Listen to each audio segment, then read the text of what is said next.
Analyst ये video educational purposes के लिए है और न फाइनेंशियल एडवाइस। किसी भी इन्वेस्टमेंट डिसीजन लेने से पहले अपने फाइनेंशियल एडवाइजर से सलाह लेना जरूरी है। नमस्ते दोस्तों, मैं हूं विक्रम और आप देख रहे हैं मार्केट टॉक्स विद विक्रम, जहां हम बात करते हैं पैसों की मगर समझदारी के साथ। तो चलिए शुरुआत करते हैं आज के मार्केट अपडेट से।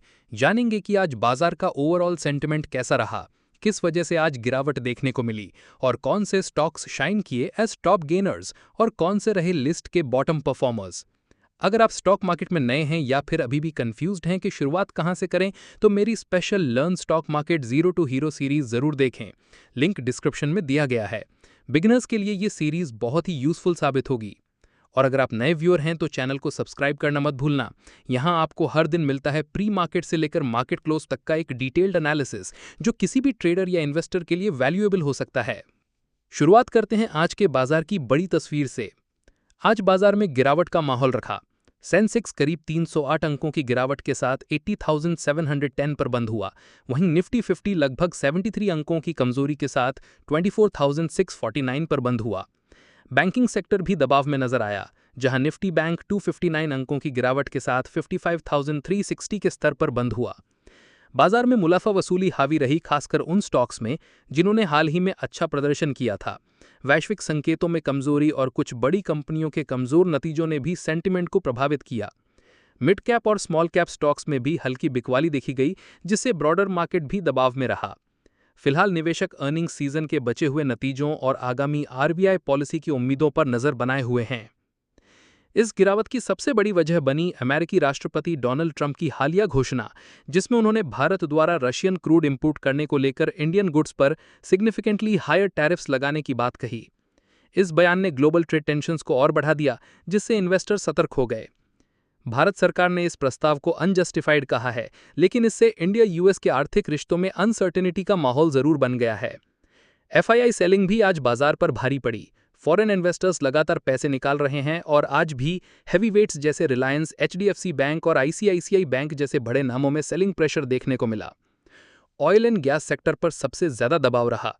क्रूड ऑयल इंपोर्ट्स को लेकर चिंता और नए इंपोर्ट कर्व्स के चलते ओएनजीसी, रिलायंस और एचपीसीएल जैसे स्टॉक्स में तेज गिरावट आई। पूरा ऑयल एंड गैस इंडेक्स लगभग 1% नीचे बंद हुआ। आईटी और फार्मा सेक्टर्स भी अंडर परफॉर्म कर गए, खासतौर पर यूएस से डिमांड वीकनेस और एक्सपोर्ट रिलेटेड अनसर्टेनिटीज ने इन सेक्टर्स की कमजोरी को और गहरा कर दिया। एफएमसीजी स्टॉक्स में भी धीमापन दिखा। साथ ही रूपी डॉलर इक्वेशन में रूपी की कमजोरी भी मार्केट सेंटिमेंट को हर्ट करती रही। डॉलर की मजबूती और रूपी में डिप्रिसिएशन से इन्वेस्टर कंसर्न्स और बढ़ गए। ओवरऑल देखा जाए तो आज की गिरावट एक साथ कई ग्लोबल और डोमेस्टिक हेडविंड्स का नतीजा रही, जिसमें trade tensions, FII outflow, weak global cues और कॉर्पोरेट अर्निंग्स की चिंता शामिल है। अब बात करते हैं उन स्टॉक्स की जो आज के टॉप गेनर्स और लूजर्स रहे और क्यों रहे। आज के टॉप गेनर्स की बात करें तो सबसे ज्यादा तेजी न्यूजेन सॉफ्टवेयर टेक्नोलॉजीज में देखने को मिली। स्टॉक लगभग 11.9% चढ़ गया। ये जंप कंपनी के नए $2.5 मिलियन के इंटरनेशनल कॉन्ट्रैक्ट के अनाउंसमेंट के बाद आया। साथ ही उनके Q4 के स्ट्रॉन्ग रिजल्ट्स ने भी इन्वेस्टर सेंटिमेंट को बूस्ट किया। गॉडफ्री फिलिप्स का स्टॉक करीब 9.9% ऊपर गया। Q1 में 56% का जबरदस्त प्रॉफिट जंप और 2:1 बोनस शेयर के अनाउंसमेंट के बाद स्टॉक ने 52 वीक हाई भी टच किया। चंबल फर्टिलाइजर्स में 7.6% की तेजी देखी गई। कंपनी ने ₹5 पर शेयर का डिविडेंड डिक्लेयर किया है, जिसका रिकॉर्ड डेट 5 अगस्त है और उनका क्वार्टरली रेवेन्यू भी 129% तक ग्रो हुआ है। सोलार इंडस्ट्रीज का स्टॉक लगभग 4.3% ऊपर गया। कोल इंडिया से 402 करोड़ का बड़ा ऑर्डर मिलने के बाद और ओवरऑल एक्सप्लोजिव सेक्टर में पॉजिटिव सेंटिमेंट के चलते विशाल मेगा मार्ट में 3.5% का राइज देखा गया। मोतीलाल ओसवाल ने इस पर बाय कॉल दिया है और कंपनी के रिटेल एक्सपेंशन प्लान्स ने भी मार्केट में कॉन्फिडेंस बनाया है। अब बात करते हैं टॉप लूजर्स की। त्रिवेणी टर्बाइन लगभग 9.7% टूट गया। उनके Q1 के रिजल्ट्स डिसअपॉइंटिंग रहे। प्रॉफिट में 19% और रेवेन्यू में भी करीब 20% की गिरावट आई। एक्सपोर्ट ऑर्डर्स डीले और इंस्पेक्शन इश्यूज ने और प्रेशर डाला। रिलायंस पावर में भी 5% की गिरावट देखी गई, जब ईडी ने अनिल अंबानी ग्रुप के 17,000 करोड़ लोन फ्रॉड केस में इन्वेस्टिगेशन शुरू की। इसके अलावा डेट कंसर्न्स भी बने हुए हैं। बीएसई सेंसेक्स में भी प्रेशर रहा, लगभग 0.4% नीचे गया। ग्लोबल ट्रेड टेंशन्स और यूएस की तरफ से एक्सपोर्ट टैरिफ्स का फियर ओवरऑल मार्केट सेंटिमेंट को वीक बना रहा है। वेलस्पन लिविंग में करीब 3.75% की गिरावट हुई, किसी स्पेसिफिक न्यूज के बिना। लगता है मिड कैप स्टॉक्स में ब्रॉडर वीकनेस और प्रॉफिट बुकिंग इसका रीजन है। और स्विगी का स्टॉक भी 3.4% टूट गया। आईपीओ लॉक इन पीरियड खत्म होने के बाद ₹738 करोड़ के शेयर्स मार्केट में आ रहे हैं, जिससे सप्लाई ओवरहैंग बना हुआ है। साथ ही Q1 में इनका नेट लॉस ₹1197 करोड़ तक पहुंच गया। आज के Q1 रिजल्ट्स की बात करें तो कुछ हाइलाइट्स इंपॉर्टेंट हैं। सबसे पहले बात करते हैं अडानी पोर्ट्स की।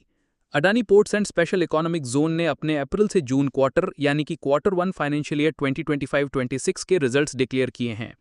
कंपनी का कंसोलिडेटेड नेट प्रॉफिट ₹3,314.6 करोड़ रहा, जो पिछले साल के ₹3,113 करोड़ के मुकाबले लगभग 6.5% का ग्रोथ दिखाता है। कुछ सोर्सेज ने इसे राउंड करके ₹3,311 करोड़ भी दिखाया है, जो लगभग 7% की वृद्धि है। रेवेन्यू फ्रॉम ऑपरेशंस यानी कि कुल कमाई ₹9,126.14 करोड़ रही, जो पिछले साल के ₹6,956 करोड़ के मुकाबले 31% की तेजी दर्शाता है। कंपनी का मरीन सर्विसेज सेगमेंट ने इस बार जबरदस्त परफॉर्मेंस दिया। इस सेगमेंट का रेवेन्यू लगभग 2.9 गुना बढ़कर ₹541 करोड़ तक पहुंच गया। कंपनी का earnings before interest, taxes, depreciation and amortisation यानी EBITDA ₹5,495 करोड़ रहा, जो पिछले साल के मुकाबले 13% का ग्रोथ है। हालांकि मार्जिन में हल्की गिरावट देखने को मिली है। Q1 फाइनेंशियल ईयर 2025-26 में मार्जिन 60% रहा, जबकि पिछले साल यही मार्जिन 64% था। इसका मुख्य कारण कंपनी का लॉजिस्टिक्स और मरीन जैसे लोअर मार्जिन सेगमेंट्स में ज्यादा एक्सपोजर माना जा रहा है। ये रिजल्ट्स ओवरऑल स्ट्रॉन्ग परफॉर्मेंस दिखाते हैं, स्पेशली रेवेन्यू और मरीन सर्विसेज के सेगमेंट में। मार्जिन थोड़ा प्रेशर में जरूर है, लेकिन ऑपरेटिंग प्रॉफिट का ग्रोथ कंपनी के डाइवर्सिफाइड पोर्टफोलियो का प्रमाण है। अब चलिए बात करते हैं एक्साइड इंडस्ट्रीज के नतीजों की।